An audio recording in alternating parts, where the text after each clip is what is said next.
Hey everybody, this is for CC Cycle 2, Week 22 Orchestra. We are on our 4th week of Orchestra, and after this week it is smooth sailing. It's much easier.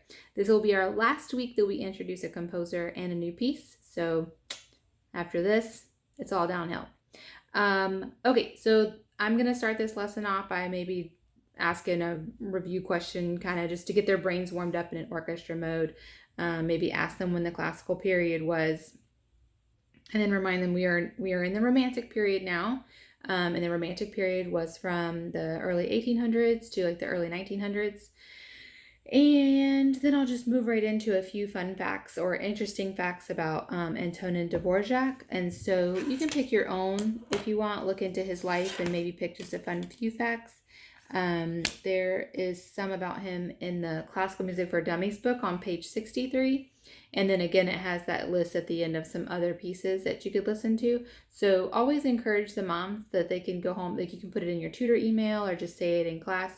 Some other pieces that they could go listen to at home and they could learn more about Dvorak at home. So Antonin Dvorak, he was a Bohemian. And then he moved to Prague. He did play some music with his dad when he was younger. And so he got offered a job in America. I think it was like 1893. He moved to America, but only because the pay was like 25 to 30 times more than what he was making in Prague. So he did come and actually live in America for a while, but he was just so homesick that after a few years he went back. So just share a few fun and interesting facts about Dvorak and then move right on to this piece. So this is called Serenade for Strings and we're listening to the 4th movement. There's 5 movements in it. It's very beautiful, but we're only listening to the 4th movement and it's like about 5 minutes. And this is actually really simple. This is a good one that they've picked. It's not very complicated. You don't have like trumpets coming in here and then oboes doing this and all this changing, major, minor, all of these things. It's very easy and very enjoyable. So, first of all, I wanted to say that a serenade is typically written for like the background music for an event. So it wasn't always, but usually that's what serenades were written for. So while people are having their event and conversing and all that stuff, then they're playing music for that. So this one has 2 themes, or melodies, whatever you want to say. So then we have the first one. It has legato. So remember we learned this in tin whistle. Legato is smooth, connected, beautiful, flowy notes. And then for the second theme or melody, it's short, choppy, staccato, clear, cut notes. And then we go right back into the first theme where it's legato, it's flowy, it's beautiful. The whole piece is really beautiful. I always want to take a nap after. That's why she's sleeping. No, I might join her for a little nap. It's very relaxing. So if you have any littles that fall asleep, just let them enjoy it and relax and fall asleep. They might need a nap. All right, so I'll go ahead and start off. So this one is written for strings. He also wrote a serenade for woodwinds as well. So what we're going to be hearing in this piece are violins and cellos, and sometimes you'll even hear the cellos play their melody and then the violins repeat it. When we start off, when we first push play, you're going to be hearing the violins. So the lyrics I gave to this one, and you can pick your own or not do lyrics at all. I just do lyrics so that when we're changing the different themes and it comes back, the students are more easily able to recognize it. So for theme 1, the lyrics are I love CC. It's like, I love CC. But you could even do I love my mom. You could make them sing that. So whatever you want to do. Or don't do lyrics at all and just let them listen to it. And then for the second one that's very choppy, I put this is the fourth movement. So we'll get there. You'll hear it. I'm not that great of a singer. So, all right, let's go ahead and we'll get started with the violins and we'll listen for that. I love CC. It's very flowy. This is beautiful. Enjoy this one.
And remember too, I just wanted to say real quick, when we hear the volume growing, keep reminding them that's a crescendo. That's a really easy one for us to remember. And sometimes I even tell them on certain songs, like if you hear a crescendo, like just quietly raise your hand. You don't have to say anything, but just like raise your hand.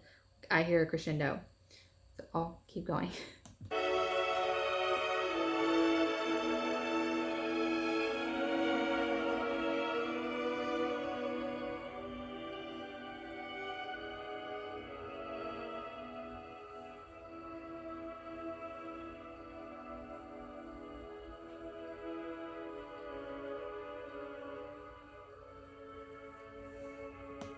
So right here, what we're going to hear are the cellos doing that theme one or melody one, whatever you want to call it, the I love CC. We're going to hear the cellos play it, and then the violins are going to echo it. You're going to hear them right after echoing and repeating the melody.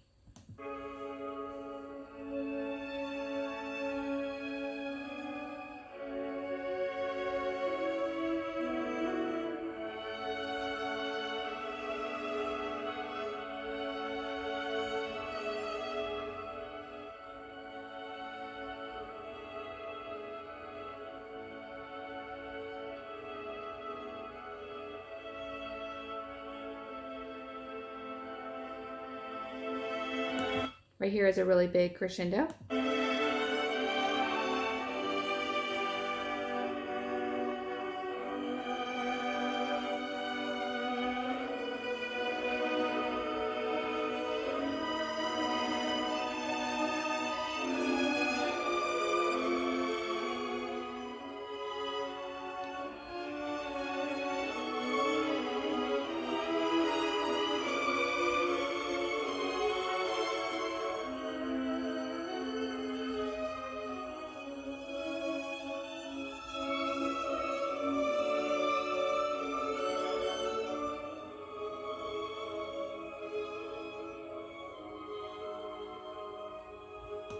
Okay, so we're doing the whole legato thing. It's smooth and connected. You're going to hear it draw out and then boom, boom, bum, bum, bum, bum, bum with the more staccato.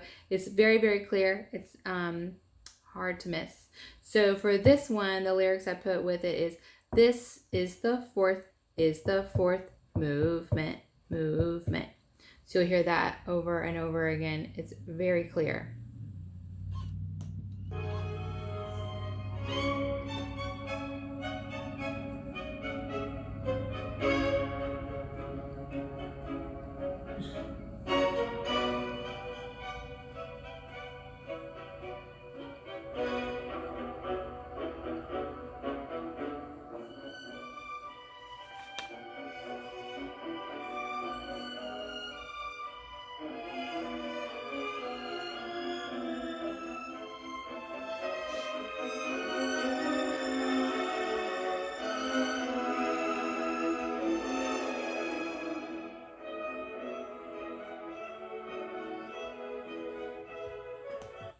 So we're going to keep with these short little steps, and then you're going to see it go right smoothly back into the first theme, the I Love CC1, that we heard in the beginning, that first original melody. It'll be the cellos playing, and then if you listen closely, you can hear the violins repeat it.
So we're going to hear that theme, that first melody come back right here, and it will slowly just die out, slowly just into nothing. It's so soothing. And then it'll end from there.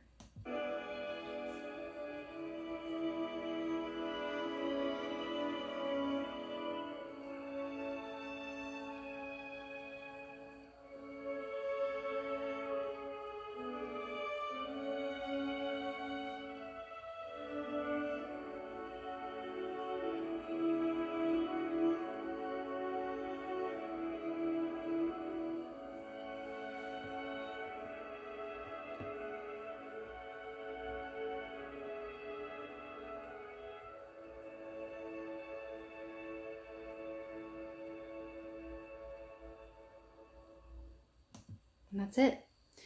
So as you can see, that one was very simple. There's not a lot of complicated parts to it. It's just like simple, beautiful, just so classic.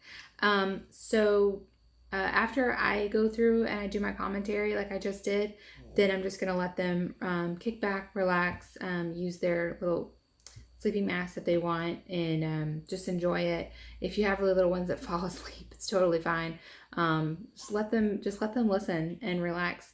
And as always, when you're preparing for the week, remember just to listen to it. Listen to it when you're getting ready, or listen to it in your car, or when you're putting your kids to bed. For this one, it's very relaxing. So, in your Classical Music for Dummies book, I'm not sure if I said it in the beginning, but on page 63, you can read about Dvorak and his other pieces. And on page 151, they give you a little bit of a rundown. It's not much. It's really just like they talk about the two themes. And that's about it. It's very simple. And then on week 23, next week, we are just talking about the orchestra, like the seating, the instruments, things like that. And then week 24 is just a wrap up and a review, and that's it. So I'll be doing those future videos as well. But if you guys have any questions, let me know.